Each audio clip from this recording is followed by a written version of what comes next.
let's talk about Victor Osimhen. I had a call with Victor Osimhen yesterday, and thanks to Amajipini for actually setting that one up. And we spoke at length, and he poured his heart out to me. But because I didn't get the permission to probably record it, and he hadn't landed in Nigeria, so we couldn't actually do this. But I actually summarized all that had actually happened with Victor Osimhen. Of course, before then, Galatasaray did a video to actually welcome Victor Osimhen. He's going to be earning about £113,000 a week. If they can actually help us with that particular video there for Victor Osimhen. But if that's not even possible, let's quickly press it further.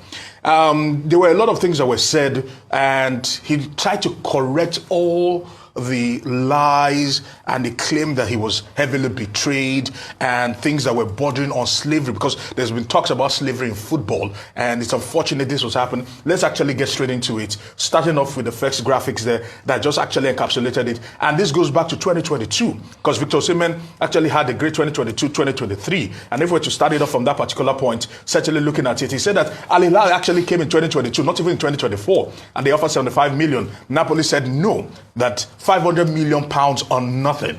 That scared them away. In 2023, PSG came, according to Victor Osimhen, and he said that they said 150, they offered 150, and SSC Napoli turned it down. In 2023, they had a gentleman agreement between SSC Napoli, the club, Laurentiis, the president, and Victor Osimhen, that Victor Osimhen will get the release clause, 130 million, but that means that after 1 year, he will go. So he was meant to get transferred from the club this year. But the club did everything humanly possible to actually keep him in the club and tie him down to the club. And he said, things are not so well with me. Of course, PSG also came for the second time. 110 million they put on the table. SSC Napoli still insisted and refused to buy the cherry. If we were to press further than that, of course, in that particular conversation, he still went on to talk about the fact that his mental health was heavily impacted after the whole coconut issue, the thing on TikTok and the rest of them. He said there was no going back afterwards. And things were happening within the club ranks that he could not speak about. And of course, when Antonio Conte came in, Antonio Conte pleaded with him that he should stay. And he told the coach, I love you, I would have loved to play with you, but things have deteriorated so bad that I cannot stay at the club.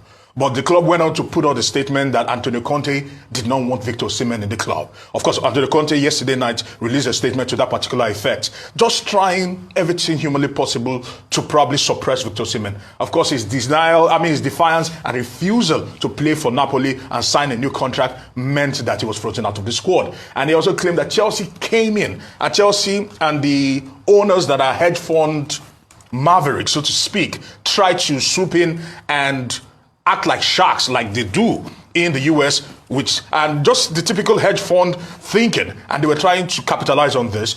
They were already bidding for Victor Osimhen, talking with SSC Napoli, without talking to Victor Osimhen, as far back as the 1st of August, according to Victor Osimhen, if we were to press it further. And they were trying to do so much with Victor Osimhen without even including him.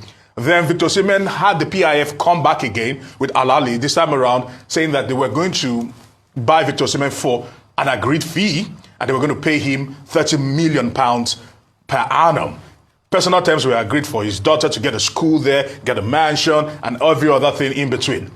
And SSC Napoli on the 29th found a way to scuttle that particular deal by moving the goalpost and insisting they wanted more and more. And they said they wanted 5 million more. Victor Osimhen called the club and called Al Ahly and said, no problem, if they want 5 million, I will give them from my 30 million.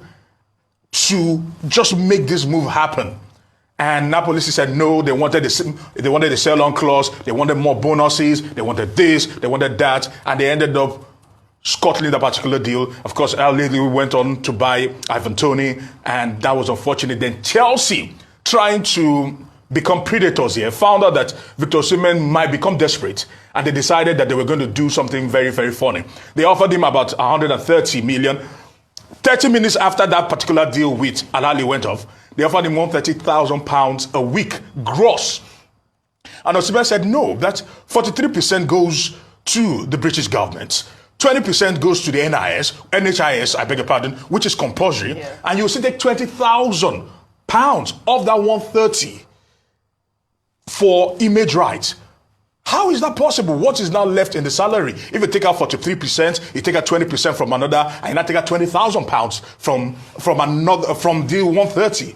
And it was unfortunate. He said he wasn't going to bite. And they were holding off, waiting, and trying to press him through Napoli to ensure that Victor Osimhen gets desperate and takes this particular offer. And Osimhen said, if this is what Napoli wants to reduce me to, I'm going to call their bluff and I ain't going to move. I'm going to be on their wage, stay for 3 months, and let's see how that one goes. And on and on and on. And Chelsea went out, and I think, according to them, they put out a statement there that he wanted 500,000. And according to Mikel Obi, who was helping engineer that particular deal, nothing like that was actually put out there. It's unfortunate all that has happened. All they tried to do was grind a man to a club where he said he wasn't part of anymore, he didn't want to play for anymore, and he didn't even want to have anything to do with them. He didn't want to touch the club with a 10-foot pole, but they insisted and said, you must stay and do as we want, which is unfortunate. You know, ladies, I've listened passionately to Aaron, and the only thing I've heard is that he has more money than we all